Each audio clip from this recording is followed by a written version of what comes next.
Всем привет! На связи снова я, Лейсан. Сегодня мы все собрались в торговом центре Торли Плаза. Сегодня мы пришли на просмотр фильма «Курёж».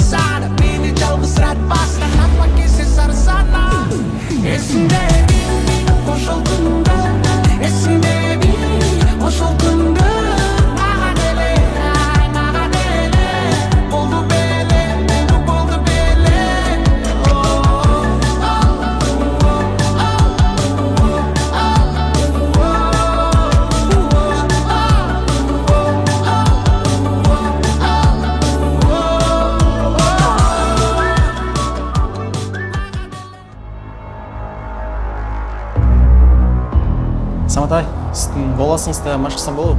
Атын кім? Қайрат. Рашковый Турбаев.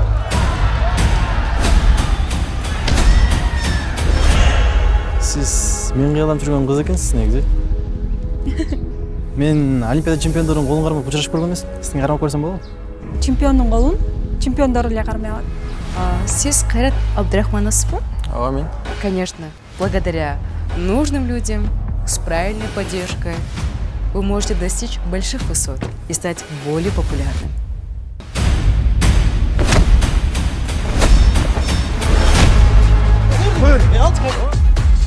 Сага Олимпиада маанилүүбү же ушинтип акча тапкан маанилүүбү? Кайрат мен фанатым болчу. Далай артынан жүгүрүп жүргөн. Эгер ушул интервьюну көрүп атсаң, Кайрат. Сага прием үйрөткөнгө келдим. Көрөз ким күчтүү экен. Kayrat.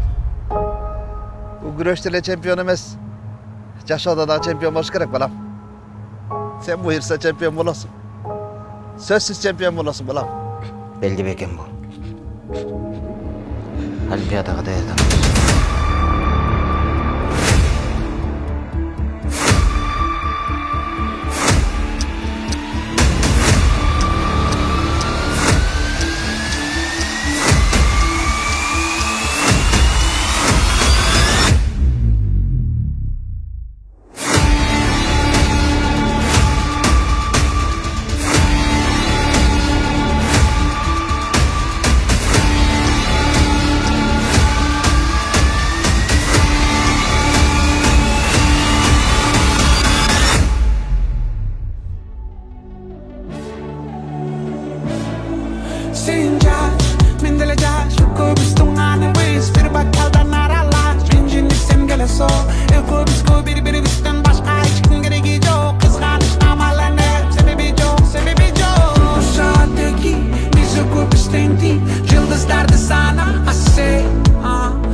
Мирлан мырзага суроо буйрсамдай азыр байкап турсам жылдызыңыз жанып турган чак экен.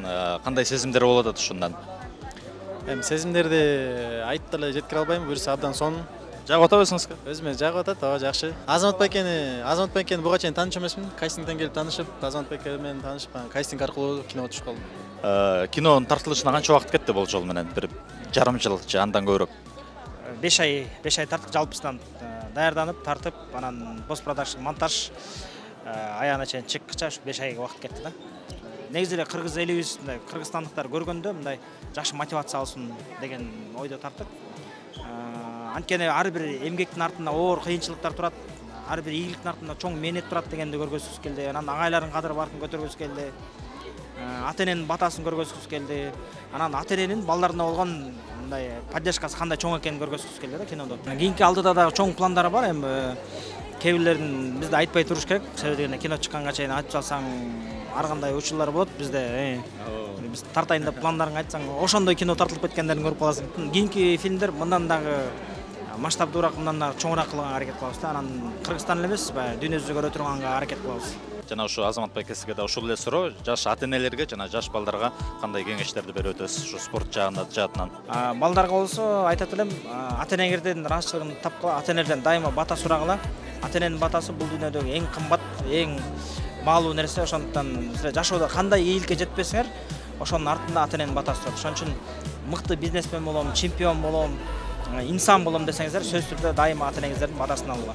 Ыраазычылык катары дагы көңүл экен, ушинтип медаль тагып кеткениңерге. Чындап эле биз разбой жөнүндө тартканда, милиция жөнүндө тартканда милициялар медаль таккан эмес, күрөшкөн жөнүндө тартып күрөштөгүлөр медаль таккан эмес.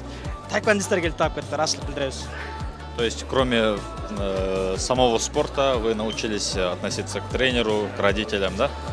Мы просто не замечали, кажется, детали. Возможно, не именно я, но маленькие дети наши спортсмены. Мне кажется, детали не замечали, и этот фильм дал нам заметить эти детали мелкие. Какие у вас цели в спорте? Получить заслуженный мастер спорта международного класса. И последний вопрос. Что пожелаете нашим юным спортсменам? Юным спортсменам, как в этом было в фильме, просто нужно трудиться и не возвышать себя. Нужно просто, что дает Всевышний, вот брать все, что он дал, и идти, но не возвышать себя.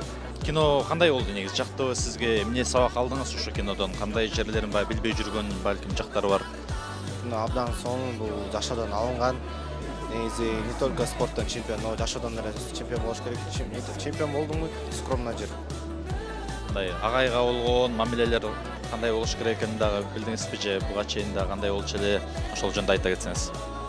Чемпион болгондо спортсмендердин аты чыгат, бирок агайлардын аты чыкпай калат.